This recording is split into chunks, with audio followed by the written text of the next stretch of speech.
Hello বন্ধুরা, সবাইকে নমস্কার জানিয়ে আমি আমার আজকে রান্নার নতুন ভিডিও শুরু করলাম।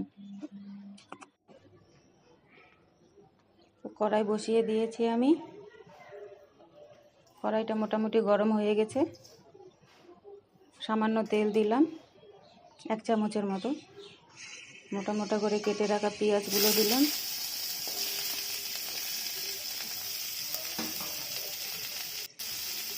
কাঁচা লঙ্কা দিলাম, পাকা লঙ্কা, রসুন, টমেটো দিলাম,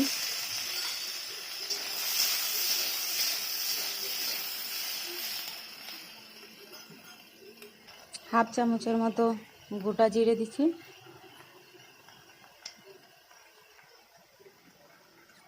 আদা 1 টুকরো দিয়ে এখন ভালোভাবে নাড়াচাড়া করে নিব যেন কড়াইয়ে লেগে না যায়। দেখুন একটু লাল লাল হয়ে এসেছে। এবার নামিয়ে নেব।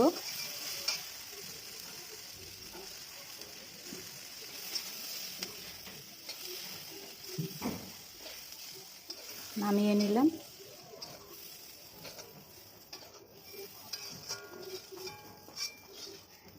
আর পাশে সসপ্যানের মধ্যে গরম জল বসিয়েছি। হালকা উষ্ণ গরম জল দিয়ে মাংসটা ধুয়ে নেব। একটা কাঁচা কাঁচা গন্ধ থাকে না, সেই গন্ধটা তাহলে থাকবে না। ওই কড়াইয়ে আবার তেল দিলাম। খুন্তি দিয়ে দেখলাম যে তেলের ওখানে কিছু ছিল নাকি, পড়ছে নাকি। তারপরে দেখলাম না, ওটা আগেরই ভাজা পেঁয়াজ ছিল।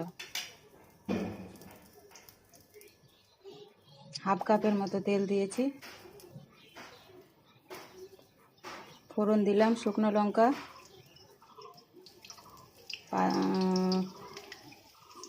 তেজপাতা, গোটা গরম মশলা, পেস্ট করা মশলাগুলো এখন দিচ্ছি। ভাজা করে এর জন্যই পেস্ট করে নিই যেন মশলাটা তাড়াতাড়ি করে আর কি গুঁড়ো হয়ে যায়। নরম হয় তো, ভাজা করলে একটু তাড়াতাড়ি করে পেস্ট করতে সুবিধা হয়।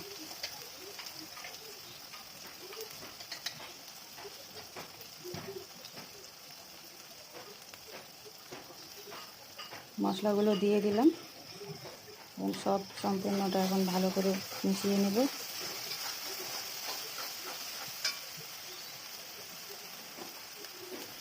হলুদ দিলাম,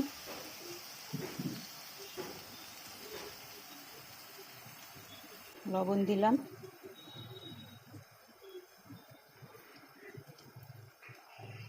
শুকনো লঙ্কার গুঁড়ো দিয়েছি কিন্তু দেখাতে ভুলে গেছি।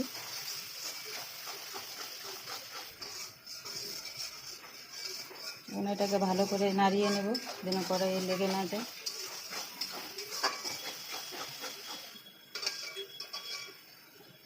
এখন কেটে রাখা আলুগুলো দেব।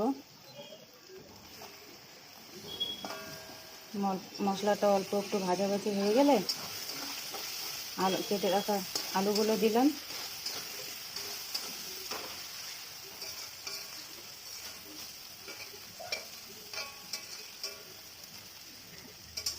নাড়ানাড়ি করছি যেন না লাগে কড়াইয়ে।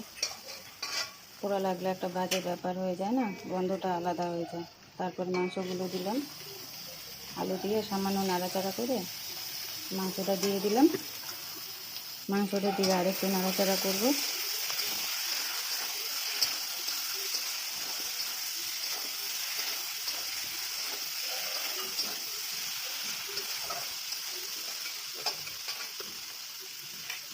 সামান্য জল দিলাম। সামান্য জল দিয়ে তারপর ঢেকে দিলাম যেন মাংস আর আলু অল্প সেদ্ধ হয় আর মশলাটাও যেন পোড়া না লাগে, কষাতে যেন সুবিধা হয়। কষানো হয়ে গেছে দেখেন।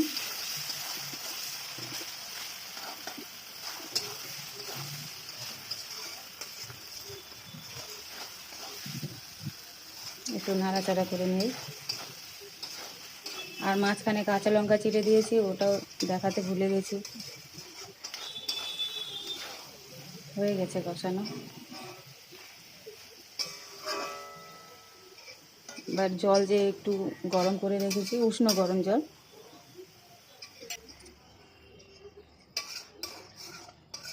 সেটা এখন দিয়ে ঢেকে দেব।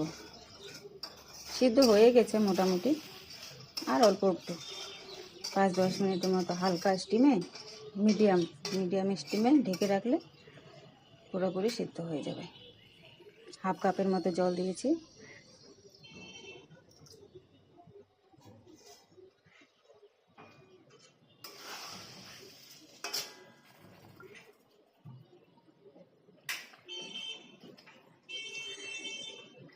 আবারও ঢাকনা দিয়ে দিলাম।